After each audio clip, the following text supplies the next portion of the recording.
The views, information, or opinions expressed during the Journey podcast series are solely those of the individuals involved and does not represent Wise Words Imaging or any other company.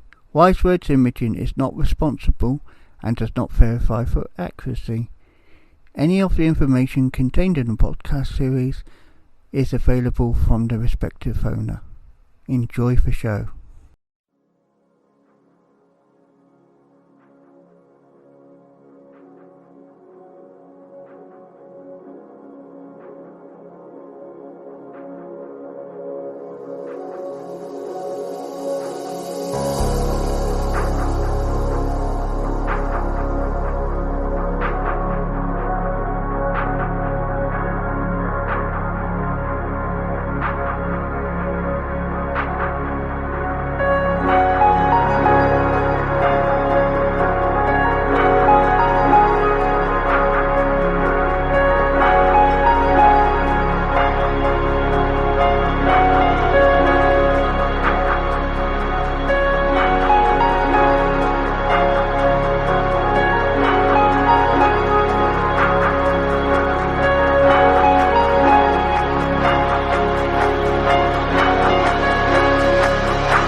Joining me today, we have got a person who has overcame suicidal thoughts through deliberating depression. He has now completed 21 marathons for mental health awareness and has earned a doctorate. Welcome, Jim Schubach. Hi, Jim. Hi, David. How are you today? I'm good. Now, before I started recording, I will start on this because I will use the example what we had as a good film example. But you're saying about your dog that you have in your picture, which I might use the picture for the podcast. Oh, by all means, please do so. Explain about your dog. Well, we actually have 3 dogs now, but I want to, if I could, there's one I want to talk about beforehand, and his name was Sonny, and Sonny was a golden retriever. Now we have 3 Chihuahuas, but Sonny, he's passed away unfortunately about 10 years ago. But when I was going through depression, dogs have a sixth sense, and I think cats do too. And he could tell I wasn't being myself, and he would come up to me and almost put his nose right in my face, but not in a bad way. He was just, he knew he could get me to laugh. He knew he could get me to smile. And he knew it's like, I need to go for a walk. And even though you don't want to get up, I'm going to make you take me for a walk. Or better yet, I'm going to take you for a walk. Meaning Sonny was going to take me for a walk because he knew I needed to get up. So really and I'll always be an advocate for rescue dogs, for rescue cats. But that being said, he was, I call him Saint Sonny because he was just that beneficial to me taking that first step in overcoming depression. And just before I even knew how I felt had a name, he kind of was like my little angel. Actually, he was a big angel because he's about 100 pounds, but still. But, Sonny was great. And, when he passed away, we wound up getting, we had all this love for a dog, but no dog to give it to. And then, we slowly but surely become a zoo, if you will. My wife and I, because we have the 3 dogs and now we have a cat. The one that's in the profile photo that we were talking about, David Snitches, he was the one. I will never call him a replacement dog for Sonny because you can't replace the dog, but at the same time, he was just the right dog in the right place at the right time. And they say like sometimes the smallest things in the world take up the biggest spot in your heart. And as a 5-pound Chihuahua, he's definitely small, but he does take up a big spot in my heart. And Yeah. we got to know the Chihuahua breed, and Stitches was a store-bought dog, but since then we found out a lot about what goes on with breeding. So we've rescued our other two, Sadie and Stewart, and they are wonderful. I mean, wonderful. And our cat's a rescue too, but she's been here before the dogs were. But they can sense, even because I still have anxiety today. You might even notice in some of my facial expressions, it just happens. But the dogs sense it and they'll lay on my lap, and it's just like, it gets me to relax. I mean, they're wonderful. Like all the treats they get, all the food they get, because they do get really the best food possible from us. They deserve it because they're just that awesome, you know. It's like, I will use this example now. A couple of years ago, when I first came to America, I thought I always had like the, rats, fancy rats, and my mum, when I was growing up, had a rat, and I said to my wife, let's get a rat.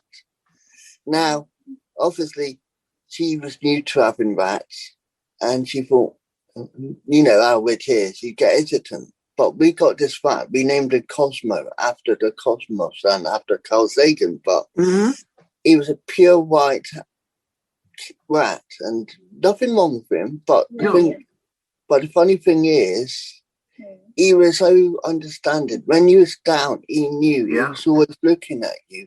He was always looking at Melissa. So. The fact is, we had a pet that understood us. Even though he was small, he understood us. Mm-hmm. Yeah, like I totally understand, because like I was like David before, when I said even about my passing my my dissertation, you have to go in front of a committee, and I'm not gonna lie, it's stressful. I mean, if I wasn't bald before then, I'd be bald after it, so that being said, though, like Snitches, that he could sense it. He wanted me to pick him up. He laid on my lap, and because now with COVID we're defending through Zoom, kind of like the way I'm talking to you now, but he could sense it, and he just laid on my lap the whole time, and he was like a little comfort blanket. Even my cat, Dude, we call her, really, or the Dudester, we call her. But she, if I'm ever having like just a lot of anxiety and I need to be away from the dogs just because maybe they're a little bit too much, she'll lay right next to me. And, like cats will need you. They give you a little massage, whatever, but I call it like kneading. She'll do that and she'll lay right next to me. And it's just like all your cares go away. I mean, they're really angels in fur as far as I'm concerned. So going back way, way, way back, do you know what made your anxiety, depression come along? I know it's personal, but do you know the triggers that made it happen? That's a really good question, David. No, I'm totally fine to speak. It was about 20 years ago, and I'm not sure, but this is what I've spoken to with my doctors, and they've kind of said it could be this, and only God himself really knows, in my opinion. But I also have epilepsy. I have a seizure condition, so there's already been a pre-existing chemical imbalance. I had my first seizure when I was 13, and honestly, it should have killed me because I was turning blue. My brother just happened to be there. He's yelling at my dad, like, "Dad, something's wrong with Jim. He's shaking," and like we have no history of epilepsy in my family.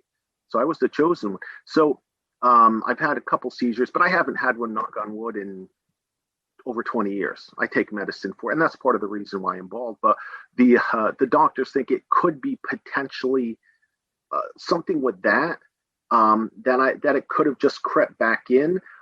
It could have been situational. Like at that moment in time, I was actually a youth leader at my church, and I absolutely loved the position. I loved it. But at that time, I felt almost like I was burned out to a degree. Like there was other things I wanted to do with my life. And as much as I loved what I did, financially and career-wise, it was just something like I'm supposed to do something else. And I think it could have been a factor, multi-factor of maybe some of that. And again, that's just my guess, and a guess from talking to to my doctors, even just talking to a therapist that I saw, over 20 years ago. But these are just things that, kind of came out like it could be this, because really with with depression, anxiety could be something that's situational, something that you may not even think of, but it could just be building up. And then before you know it, your body can only take so much and then you snap. And I don't mean snap as far as like wanting to hit someone, but snap as far as, the just the chemistry in your brain per se, like it just becomes potentially chemical imbalance due to that. Yeah, I understand that. So, do you ever remember when you was in the midst of depression? Do you ever remember how you felt, or was it just a block in your mind? Oof, that's a good question too. I will tell you this: the seconds felt like minutes. The minutes felt like hours. The hours felt like days. The day, like it was just the never-ending day. Like I'm talking to you now, and maybe like even my day leading up to this point in time feels just like a regular day. But when you're going through depression, for me at least, it felt like it was just a never-ending day. It just kept going on and on. And then when I would finally get to the nighttime, it was like, oh, thank God I can go to sleep because I just don't want to be up. And that's just, it was kind of like that. And, really I had thoughts that were just like this, like almost suicidal thoughts where I'm this enough, like I can't deal with this. This is not no. And because of the stigma that exists, it was like I didn't even know how I felt had a name. And unfortunately, what you see on TV, what you see, like it might say like, well, this person's crazy, so they have to go to the wherever, this and that. And if you don't understand the situation behind that person, what's going on, that leads them to that point. So unfortunately, the stigma kind of, I want to say, really prevented me from any, but I didn't even know what I had. So it was kind of like, what do I have? Why am I feeling this way? So it was kind of, I didn't even know it was depression, if that makes any sense, because I didn't know how I felt had a name. I had a friend, he's unfortunately passed away. He had a heart attack about 10 years. He was an older, not that much older, but he was a little older. And he had depression himself. And he told me, he's like, hey, Jim, you're exhibiting some of these symptoms of depression. Like he had it. And he said, take a look at it. And I remember the moment that he told me, and I looked, and Wendell Fredericks, his name, God rest his soul. He was a wonderful guy. But I must have looked at 10 different websites, and every symptom, David, I had it. And then I looked at another site and I'm like, oh my gosh, I have every symptom. Like it was so happy because even though I was depressed, it was kind of like, I know what I have has a name, and I know what I have can be attacked in a good way. Like I can do something about it now. So it was like in that respect, I think that was the happiest I'd been in 100 days because of the fact that, wow, I know that I can go to a doctor. I know I can do something, and I can do something about this, and I can hopefully feel better. I understand totally. So 100 days you had depression, anxiety. In that 100 days, did you have anyone there for you where they could understand you? Or did you want to be alone? Did you want to be kept to yourself, or did you reach out for people? Well, what happened? Because I did work, and I still worked as my youth leader at my church. But see, in that career, it wasn't like, oh, you have to be in at 7 a.m. and you leave it. I might be able to come in at 2 o'clock in the afternoon, and so it was almost the perfect position for me at that time because honestly, there's times I wanted to sleep until 12, or I wanted to stay in bed till 12 or 1 o'clock. And then it was like, all right, if it was like I teach now, so it would, that's 7, I'm up about 6 in the morning. Well, there might be days that when I was depressed, I'm like, I'm not getting up at 6 in the morning. The heck with this. That's not going to happen. So I think a lot of times people didn't as much notice it. And from what I've read, it takes people about 3 or 4 months until they finally realize that you're not acting yourself, that you have some of these symptoms. So my parents were very supportive. My brother was supportive, but it's not as if like I necessarily reached out to them or anything like that.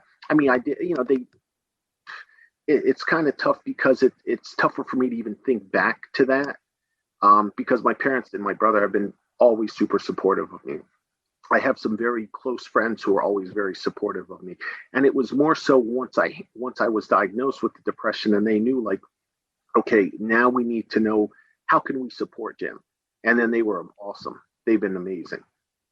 And this was before my wife, because obviously she would have been super supportive too. And she has been with everything that I've put her through with with going through my own my degree and just, my marathon. She's been following me all over God's green earth with 2 or 3 dogs. We had 2, then it's 3, and just to support me. So like, I have to definitely commend her, but she came into the picture after, so. Yeah. So she understood the after effect, not the during effect, as I always call it. Right.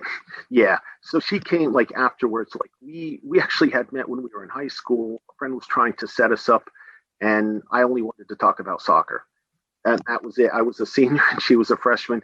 Then we became reacquainted when 2006 it was. So I was probably about early 30s. She was about 30. I was about 32, and so it was like, oh, aren't you Jessica's friend? Blah blah blah. And we wound up going to dinner just to catch up. And before you know it, we were dating. And before you know it, we're dating longer. And before you know it, here's 10 years later, and we have a zoo of 3 dogs and 1 cat. And so yeah, funny how life works that way. Yeah, it's like my story, and I will share it because I like sharing it, and I've always said it in every story I've told people. My story is I was in a position where I lived in England. I lived in a bad place, which I won't go into full details because I've got to respect the fact of most people. But I was in a place that I was not comfortable. I met my wife online through social media. Mm-hmm. And it took me, a year before I actually said, what about me coming out to meet you? She liked the idea, but I thought it was going to be like a year, 2 years. I don't know, because obviously I didn't have much money myself. But I said, let's meet. And she said, okay, come over. And, within, I think it was about, a year, I was out visiting where I am now. And I felt so comfortable. We classed ourselves as engaged, even though we didn't have rings or anything at the time. And I said, what about getting married? And she said, oh, okay, when? I said, whenever you want. And she said, let's see how easy it is. So I showed my passport and some other proof of who I was. And they said, you can get married now. We got the license, to say that. And the funny thing is, I said, okay, let's get married. And the day we chose was her birthday. No kidding. And that's cool. So the blessing was it was her birthday, and it's a way of me not forgetting her birthday. I so 2 excuses, really. But she was there for me when I was at my lowest, when I was in England, when I was in that position where I lived was not suitable. She knew that. She couldn't be there, but she knew she was there physically through FaceTime, and that's what got me through it. Mm-hmm. So, yeah, no, like I said, like I definitely had, once I was diagnosed with depression myself, like my parents were very understanding of it, and they knew, like, if I needed space, I would say, look, I'm taking Sonny for a walk, but but Sonny would always give me space. He just wanted dogs. They just want to be loved and give love. Like that's, the unconditional love. Like that's my dream, to be the person that my dogs think that I am. Like really, that's what it's on. But I would go for a walk, and I can remember a couple times, even my dad just kind of going for a walk just to make sure, like, hey, is he okay? Like, because he was concerned, and I can understand, because if I have a niece who's 14, and if she would ever say, be in a similar, I probably would do the same thing, and I'd be like, I'm just making sure you're okay, Julian. That's all, like. So, but once in a while, once he realized I was going to be fine, and they laid off, like it was not laid off, but like they were like, he's good. He just needs his space. We don't, like, let him do his thing. They know when you had to be supported, and I get that. Yeah. Yeah, and I had friends who also did, and they also gave me opportunities to, how would I put it? When I wanted to talk about, the depression and stuff, they didn't try to fix it, because honestly, that's, in my opinion, one of the worst things you can do. So, you need to do this. This is no. It's like, no, don't tell me what I need to do. I want to just let me vent. That, you know what I mean? And oftentimes, because I know people sometimes want to fix it, and it's like, oftentimes people, in my opinion, with depression, just want somebody to talk, somebody to listen, someone who cares. And if I might say, what do you think about that? Like, is it? And then it's like, okay, now it's okay to chime in, because the invitation is there. And if you're trustworthy enough for me to talk to you, then there's a good chance that eventually I'm going to say, what do you think? or hey, do you want to do something? And fortunately, I had people who maybe not literally but figuratively held me by the hands, like, hey, let's go get some ice cream, or let's go do this, or let's go. It might just be to get out of the house or just to go for a walk. And then the whole running thing, that is a totally different thing aside from that. But yeah, so the support was definitely there. It was just, I think for me at first, the stigma again existed, and I was nervous, maybe scared to talk about it. Depression, anxiety. Now I talk about it like the weather, like it's snowing out here where I'm at in the Pocono Mountains, and I might talk to them. No, my anxiety's off today. Okay, like like it's nothing that like I might interchange the two of them. And I think for me it's important, because in that way people know, oh, he's someone I can talk to about depression, anxiety, because he's not afraid to talk about it. So I'm okay with mentioning it to him, and I even say, like, hey, if you guys say something to me like that's fine. I know some people where I work that they have anxiety and depression, and I check in with them, just like, hey, how's it going? How's your depression doing? How's your anxiety? Because they know that we share amongst each other. And I said, look, unless you tell me that you're looking to hurt yourself, then it's just a mutual sharing. Now, if you start to say, I'm starting to want to do something in my life, then it's like, okay, we need to have a talk. Let's go get you some help. But I haven't had that happen. But it's important, I think, just to have dialogue and have people that you really can be authentic with. Just be your authentic self, as opposed to, like I someone you can just talk about certain things with. So you've talked about being a Christian. Do you think listening to the Lord has helped you in this process as well? Because when you pray to him, they say that prayer is often heard. Did you often think your prayers were being heard by him? Yeah, I guarantee they were. Now, this is like, I prayed every single day, and I'll tell you exactly what I told him, David. I said, either take me, as in take me to heaven. I don't want to be here anymore, or please make me better. And I said, it's your choice. Whichever one you decide, I'm okay with.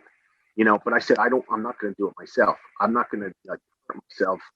But I said, whichever you decide. Well, I'll never forget it, David, because I was laying on my parents' sofa, and I was at my worst. And when I tell you this, David, I'm going to first preface it by saying I've never used drugs. I rarely drink alcohol, but I had an out of body experience where I literally saw the Holy Family. And David, I swear to you on my grandmother's grave, that my grandmother's was one of the greatest people to ever walk the earth. And I tell you, Dave, and I saw it, and I was scared out of my mind when I woke up. But I know what I saw in the corner, and it was they just staring. They just looked at me, and it was just like a very calm feeling, like it's going to be okay, like we got this. Now, that being said, when I woke up, my heart was beating out of my chest. I went to sleep, and every stuffed animal I might have had over the last 15, 20 years, I was sleeping with them because I literally had the fear of God. But when I tell you that, Dave, almost the next day after that, everything started to get better, where my friend Wendell was like, hey, you know what? You're not acting yourself. Hey, you may want to go look into this depression thing. So it was almost kind of like that was my rock bottom the night before. And then when I saw what I saw, it was just like things just got better. And they've been what fantastic ever since. So I say that, and I say that with, again, on the grave of my grandmother, who again is one of the most wonderful people to walk this earth. Never used any illegal sort of drugs or anything. Like, I was clear as day. I saw it right in the corner of the living room at my parents' house, and I pray pretty much I try to read the Bible daily. It might be just a little bit, what have you. Maybe during the course of the day, I might say a little prayer. I might be talking to God a little bit, just like, lead me in the right direction here, because because I'm definitely, like any of us, we have our own faults. And I'm definitely going to say I'm definitely not a saint by any means, even though two of the apostles were named Saint James, but I was not one of them. But at the same time, it's important to kind of just go along that path, I think. And, I find when I do, then I'm always better, always I feel better about myself. And, just honoring that second opportunity that I was given. And that's why, fortunately, people such as yourself who are welcome, who invite me on your show. And I've been interviewed by other media locally to my area who have given me the opportunity to speak out. I've had people who have come up to me, and it's very humbling to say this, David, who said, I just want you to know, and by you talking about your depression, you saved my life, because I felt the same way you did, but I didn't know how I felt, had a name. And as soon as you talked about how you felt, I looked it up and I was able to confirm I had it. And when you hear somebody say that to you, Dave, like, that's incredibly humbling. And it's just like, oh my God, like that wasn't me. That was just God and, working through me. That's the way I look at it. But at the same time, that proves to me what I'm doing is the right thing. And I have to continue that path.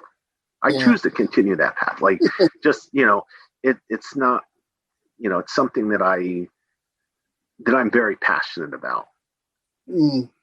So then when you was out of your depression, you got the idea, the notion to do the marathons, the runs. Did that come first of all, or did it take time thinking, okay, 10 days, a month, 2 months? Was it straight away, or was it further down the line of recovery? That's a very good question too, Dave. What happened was, so originally when I found out about the endorphin rush and the runner's high, I'm sure, if you've heard of this before, like the runner's high, I would go for just a walk for a mile, and then I would feel pretty good. Like, it used to be sunny and I would go for a walk.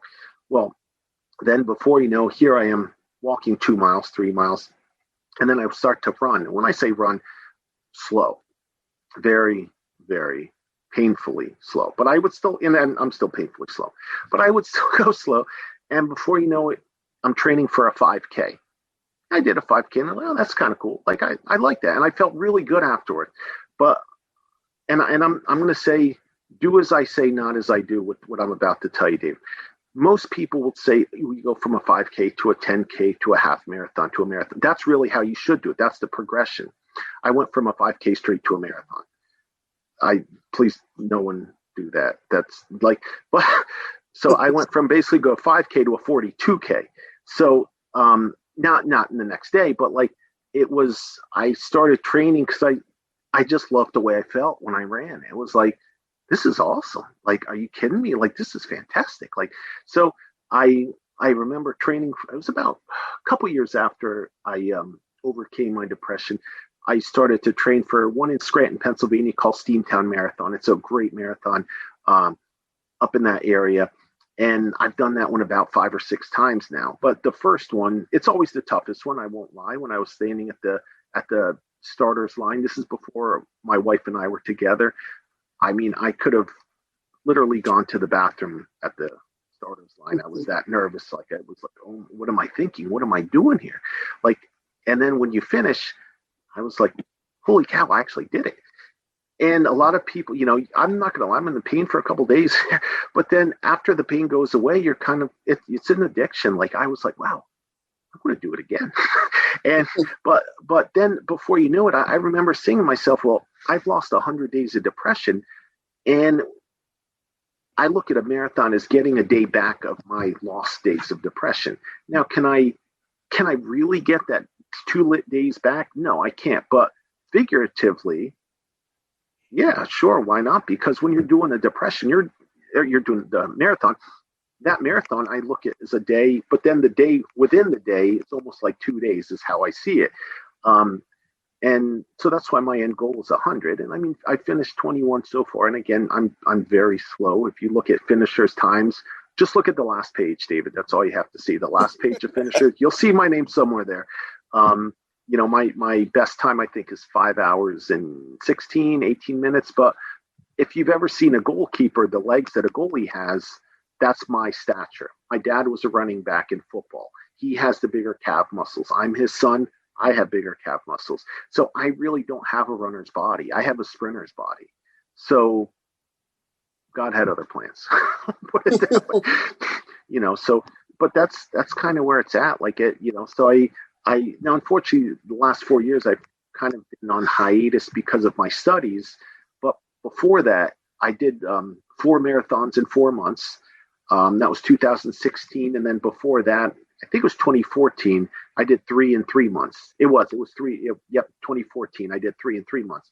But then 2016, I finished 4 in 4 months. It was just something that it was a goal of mine. I said, I want to prove to people who are going through depression, who are going through, some sort of mental health challenges, that you can do some pretty cool things. You just need to have faith in yourself, have faith in God, have faith in your friends, but you have to surround yourself with the right people too. I'm a big advocate of, you're only going to be, you're about the average of the 5 people you surround yourself with the most. And I mean, it's a quote, I don't know who said it exactly, but I'm a pretty big advocate of that, where you want to make sure those people that you are surrounded with are the right type of people who are going to support you. Now, if it's me saying this nicely, if this was COVID wasn't here, I would set you a challenge for a marathon to do. And that marathon is the London Marathon. That, it's funny you say that, because I saw London and Paris are each a month apart. And I that has been one that is on my radar. It'll probably be when my student loans are closer to paid off. But at the same time, yeah, I would love to do the London Marathon. Oh my gosh, that would and if it was possible to do both of them, I would love to. But yeah, I would say London's my first choice, because I've been to England twice and I absolutely loved it. Yeah, that's what I would recommend. I've seen enough of it on the TV, and I just think how amazing everyone does it. And then when you've gone past the athlete stage and you got the real people dressed up for it, and they're raising money for the charities, you think, wow. But obviously, you don't know the full story of why they're doing it for that charity. But you think, wow, they're doing something, and that's amazing. Yeah. Oh, yeah. Like you said, Dave, it's kind of like the top 10, 20, 5% are your Olympic style quality athletes. And then there's everybody else, and then, but I'm more one who's toward the back. I get to know a lot of people toward the back. And one of the cool things I will say is, because I am slower, even though I've done, a number of them, I get to know a lot the people who are running their first marathon. And for me, I'm blessed to say I've been able to support a lot of those people, because it's like that's their goal, just to run one. And that's so cool to be a part of that, where you can, when I tell, I can recall people and they say, oh, is this your first marathon? And I said, well, if I'm being honest, no, this is my third in 3 months. And they look at me like, what is wrong with you? And and then I ask them, is this your first one? It's like, yeah, it is. And then you get to know them, though, because of the fact that they don't know what it's like to run one, because they never have. But just to be there to support them and say, don't worry, you got this. If you have to walk, you can walk. If you need to speed walk, if you have to stretch, I said, I'm here for it. If you need to talk, just let me know. I said, so it's kind of cool for me to help some of those people who are going to run their first marathon, and maybe their only one, and just kind of encourage them across the finish line. When you see them at the finish line with their family and their support, and it's a cool feeling. It really is. It's like a quote I came across when I was, I'm 37 and I left school when I was 16. But there's a quote that was always stuck with me in the mind. There's a poem, but the last bit always says, the person who wins is the person who thinks he can. So it's not about ultimately winning. It's about the mindset of thinking will always make you win. And I've always believed that ethos, that anything you do doesn't have to be a sprint or a run. Do it in the right frame of mind and the right speed. You'll get there regardless. Yeah, exactly. I have had friends who've asked me, and I say, I finished my marathon, and they say, did you win? I said, yeah, I'm only competing against myself. So, yeah, I won. As far as I'm concerned, now, am I going to get a winner's check? No. Do I care? No. Would it be nice? Yeah, of course it would be nice. But at the same time, my big thing is I'm competing against me. I just want to finish. That's my goal. Arrive alive. That's my motto. I'm 21 for 21, knock on wood, and hopefully continues on after that. So really, for a lot of people, they might say, oh, did you win? I said, well, if I won, you probably wouldn't see much of me because I'd probably be in Colorado training. I would probably be somewhere else running all the and but no, I mean for me, it's just finishing is winning, and that's the way I look at it. I don't care what my time is. I finished last in a marathon once, David. In fact, it was right after both my grandparents passed away. I used it as therapy. I promised my wife I'd never do that again because I really didn't train for it. So um, it was very little training for it, but it was just something I needed to do in their honor and their memory. And I finished last, absolute last. But I was like, you know what? I still finished, and I was okay with that. I mean, for the most part, I finished, not last. That's the only one. But yeah. So for me, it's just a matter of completing the task that you put in front of you. And if that's like for me, if that's a marathon, at one point in time, it was just getting out of bed. Like really, that was my toughest task. That was my marathon, was just getting out of bed, going to the bathroom, and maybe making a cup of coffee. That was my marathon. And then it was like, all right, I'm going back to sleep. Now, it's accomplishing other goals. Like I said, like my doctorate was always been a goal of mine. Being able to help other people. Like I've been on service trips all throughout Central America because I speak Spanish. So I was helped to serve as an interpreter. And talking with a lot of the people that I met in those countries, either who had never gone to school themselves, like, and when I say never to school, never to kindergarten, or like barely had any education, it really puts a lot of perspective on what's important in life. Because as a teacher, when I hear kids like, say, I don't want to go to school today, I say, you know what, I know people in El Salvador, Honduras, Nicaragua, Mexico, they give an arm and a leg to trade with you. If you want to go down and bring them up, they'll appreciate it, and trust me, they will sleep here if they could. In fact, as far as just soaking up all the information that's in the school, it's just a lot of perspective, and it's kind of changed my perspective on just, I like to call certain things first world problems. Like if we have a power outage, I can understand it could be frustrating. I was like, that's a first world problem. I said it is what, because we have power to lose. They don't have power to lose, or if, there's no school, for example, for some reason. Okay, well, that's a first world problem because in certain parts of the world, there is no school to have.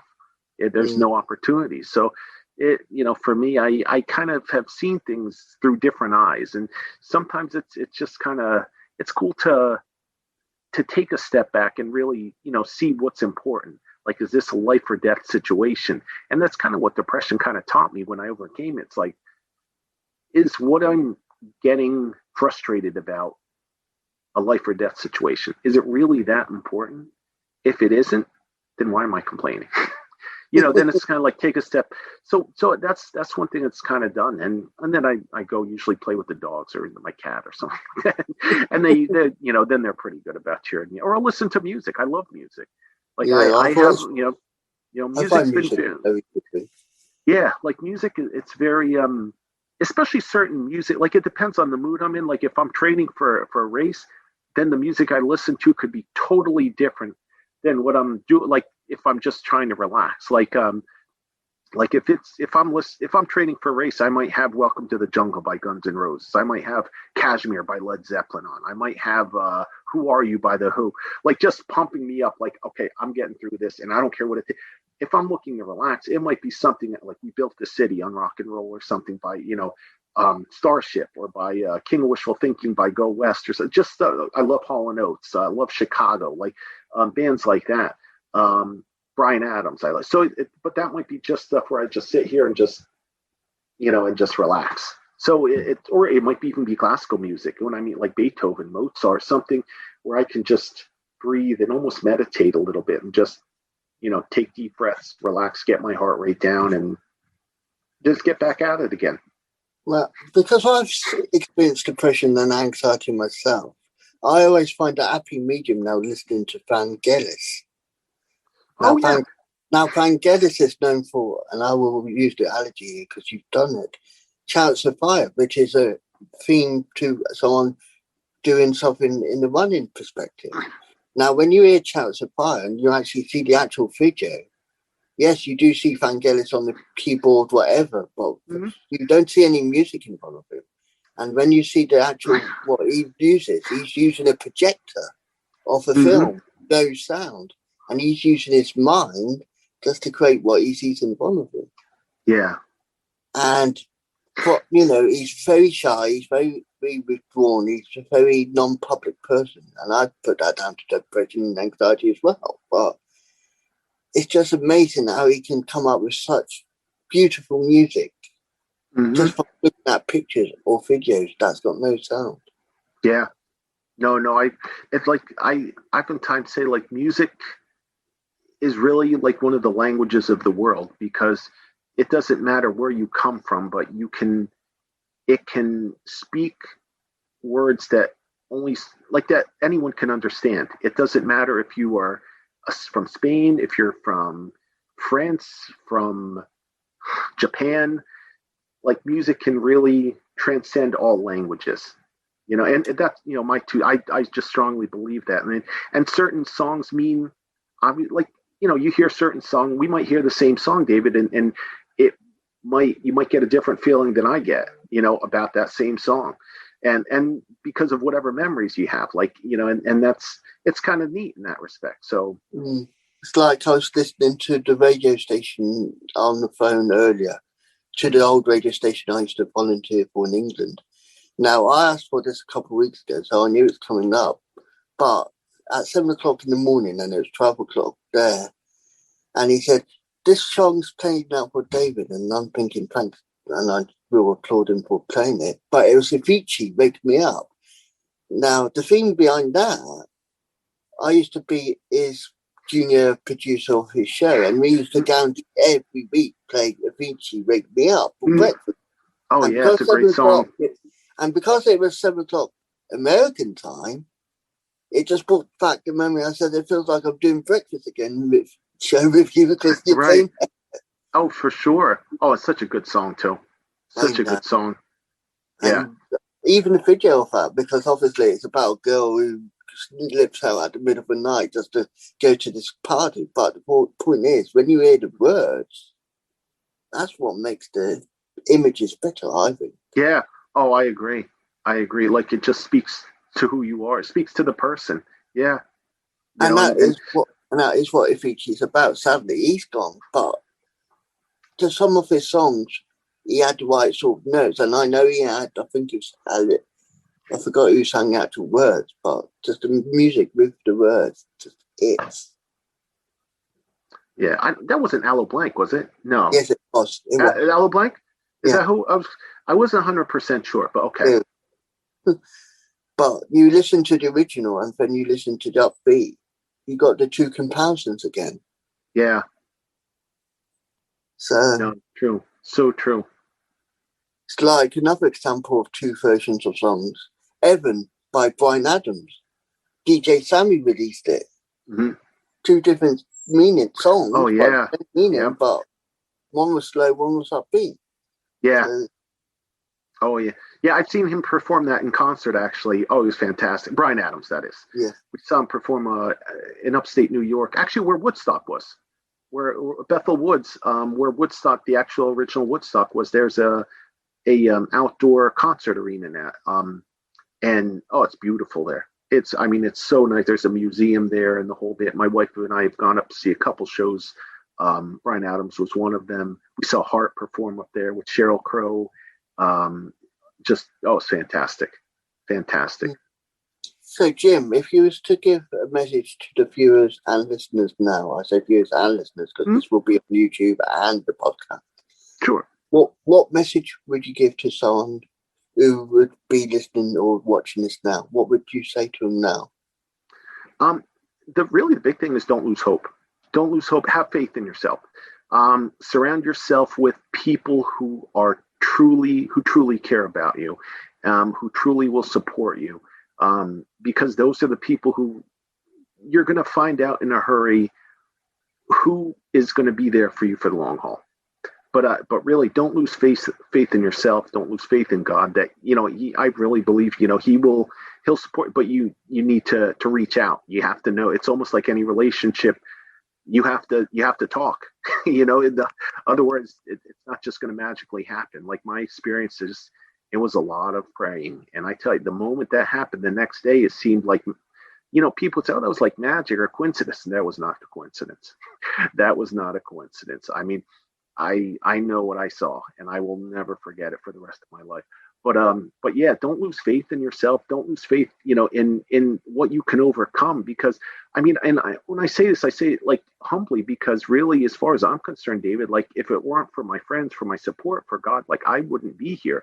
So you can't, your goal may not be to finish 100 marathons. Your goal might not be to get your doctorate, in education, but your goal might be to have a family. It might be to have a certain type of job. It might be to live comfortably. It might be to travel. Those are cool. Those are cool things. And you can do that. I said, just remember, like, stay away from the drugs and from the alcohol, because that's not going to take you down the right path. I was fortunate that I'm blessed that my parents didn't have, any sort of weapon that I could have used. I was blessed that they always were there to support me. So I never used drugs, never used alcohol. Like, not as a youth, like I might have a social drink here or there now, but it wasn't anything that I could form an addiction, because I didn't have anything to become addicted to. I don't, if that makes any sense.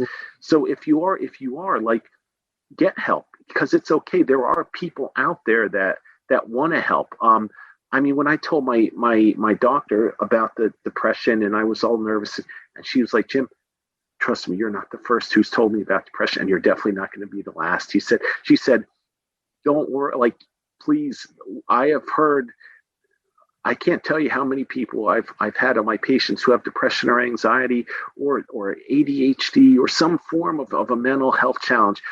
So she's not the only doctor. Every doctor has heard that, in some way, shape, or form. There's so many counselors out there who are true, really good people who want to help, and let them help. You don't have to tackle this by yourself. You don't have to tackle it alone. And if you have any pets at home, make sure you give them a lot of love, because they want to give you the same love back, or furry angels, as I like to call them. But yeah, and get out and exercise. And exercise doesn't have to be running marathon. Go for a walk around the block. Go for a mile walk. That's really it. Like, just do that. You'll feel so much better the moment you walk in the door. That's one thing I struggle with now, because we have so much snow outside, and because of the COVID, I choose not to go to the gym, because it's just, I don't want to put anyone into danger. So my challenges, my anxiety has been up, because I have this energy that I want to get out, but I can't get it out, so that's one thing I struggle with, and hopefully when it stops snowing, then maybe I'll get outside or something along those lines. And all our teaching is done for the time being virtual because of the snow. So I can't even walk around my school, so really, but get out and exercise. It could be a mile a day. Find that person that you can talk to, that you're comfortable with too, that isn't going to try to fix things for you, but is just going to listen. Yeah. I know I've given a lot to you, so sorry. No, it's good, and I like it, and that's what the listeners, viewers will like. So I'm appreciative for that. But Jim, it's been a pleasure. May your journey continue in good form. Thank you, David. From where you are, it is going to be going stronger, and I believe it will. No, thank you. When I stop recording, I will quickly have a quick word with you. Sure. But thank you for being part of the journey. We hope it inspires people similar to you, similar to what you said, because, like I said, every journey and inspiration is worth listening to. So, thank you again. Oh, no problem. Thank you for giving me the opportunity. And may God bless you, and God bless you. May every success comes to you. And to you as well. Thank you. Thank you.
you, well, you're the best.